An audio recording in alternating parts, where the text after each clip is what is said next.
Évangile de Jésus-Christ selon saint Luc. En ce temps-là, Jésus se rendit dans une ville appelée Naïm. Ses disciples faisaient route avec lui, ainsi qu'une grande foule. Il arriva près de la porte de la ville au moment où l'on emportait un mort pour l'enterrer. C'était un fils unique et sa mère était veuve. Une foule importante de la ville accompagnait cette femme.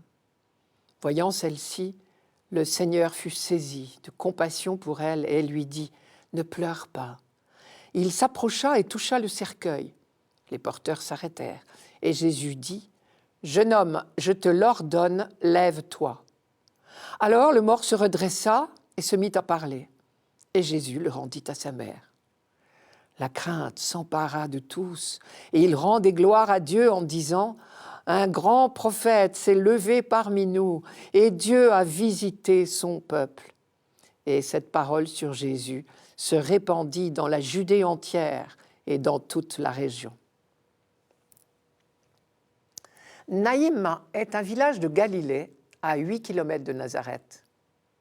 Sur l'autre versant de la même colline, il y a le village de Chounem, où le prophète Élisée, lui aussi, avait ressuscité un enfant. On l'appelle l'enfant de la Shunammite. Luc s'en souvient certainement. Mais en racontant le miracle accompli par Jésus à Naïm, il a plutôt voulu suggérer, semble-t-il, un rapprochement avec la résurrection accomplie par Élie en faveur du fils de la veuve de Sarepta, qui est bien loin d'ici pour le coup, dans le pays de Tyr et de Sidon. Visiblement, Luc a choisi volontairement son vocabulaire et l'articulation de son récit dans ce but. Le mort est le fils unique d'une veuve, le miracle se déroule à la porte de la ville, le ressuscité est rendu à sa mère. Et l'auteur du miracle est acclamé comme un prophète. On sait que la figure d'Élie compte beaucoup pour Luc. À de multiples reprises au long de son évangile, il propose le parallèle avec Jésus. En même temps, Luc veut nous faire comprendre qu'une étape décisive est franchie avec Jésus-Christ. S'il agit bien dans la ligne des grands prophètes de l'Ancien Testament, en particulier Élie et Élisée, il les dépasse infiniment. Sa mission est en effet décrite dans des termes sans équivoque dans le passage qui suit juste celui-ci dans l'Évangile. Quand Jean-Baptiste, emprisonné par Hérode, envoie des disciples à Jésus pour lui poser ce que j'appelle la question de confiance, « Es-tu celui qui vient ?» sous-entendu le Messie, ou « devons-nous en attendre un autre ?» Jésus répond « Allez rapporter à Jean ce que vous avez vu et entendu. » Les aveugles retrouvent la vue, les boiteux marchent droit, les lépreux sont purifiés, les sourds entendent, les morts ressuscitent et la bonne nouvelle est annoncée aux pauvres. C'était exactement dans ces termes-là que les prophètes parlaient habituellement du salut qu'apporterait le Messie.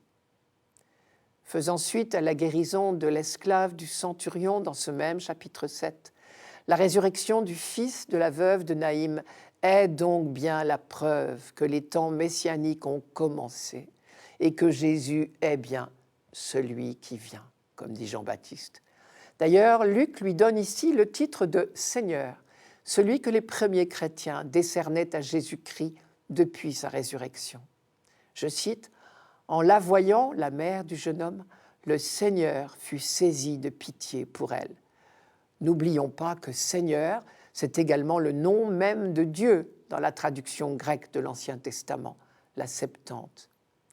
Et ce court récit de la résurrection du fils de la veuve de Naïm donne en quelques lignes le double témoignage de la puissance de Dieu et de la tendresse de Dieu. Le Seigneur, c'est le maître de la vie, c'est aussi le Dieu de tendresse et de pitié, si souvent révélé dans l'Ancien Testament. Pour dire l'émotion de Jésus devant les larmes de la veuve, Luc a choisi un mot très fort qui signifie « remuer jusqu'aux entrailles ». On ne s'en étonne pas quand on sait la tendresse toute particulière de Dieu pour les veuves et pour tous ceux qui pleurent. Les larmes de la veuve ne coulent-elles pas sur les joues de Dieu, comme dit Ben Sirac ? Les assistants ne s'y sont pas trompés. Ils sont saisis de cette crainte qu'inspire la présence de Dieu. Luc nous dit, la crainte s'empara de tous et ils rendaient gloire à Dieu. Ils disaient, un grand prophète s'est levé parmi nous et Dieu a visité son peuple. Encore un mot, cher à Luc, la visite de Dieu. C'est le cri de Zacharie, le père de Jean-Baptiste par exemple, après la naissance de l'enfant. Je cite, « Béni soit le Seigneur, le Dieu d'Israël, parce qu'il a visité son peuple, accompli sa libération. Il nous a suscité une force de salut dans la famille de David, son serviteur. » C'est l'effet de la bonté profonde de notre Dieu. Grâce à elle, nous a visité l'astre levant venu d'en haut. Il est apparu à ceux qui se trouvent dans les ténèbres et l'ombre de la mort. Et Luc reprend là un thème fréquent dans l'Ancien Testament où ce mot de « visiter » qualifie toujours une intervention salvatrice de Dieu. Judith, par exemple, annonce à ses compatriotes « Le Seigneur visitera, c'est-à-dire sauvera Israël par mon entreprise ». Et le prophète Zacharie annonçait « Le Seigneur, le Tout-Puissant, visitera son troupeau, la maison de Juda ». Pour bien préciser que cette annonce du prophète est ici accomplie par Jésus, Luc dit « Cette parole se répandit dans toute la Judée et dans toute la région. » Nous qui avons la chance d'être 2000 ans plus tard, nous savons une chose, c'est que par la résurrection de Jésus lui-même, le Seigneur, le Tout-Puissant, a visité non seulement son troupeau, la maison de Juda, mais l'humanité tout entière. Et c'est Luc justement qui nous rapporte le chant de Siméon. « Mes yeux ont vu ton salut, que tu as préparé à la face de tous les peuples, lumière pour la révélation aux païens et gloire d'Israël, ton peuple. »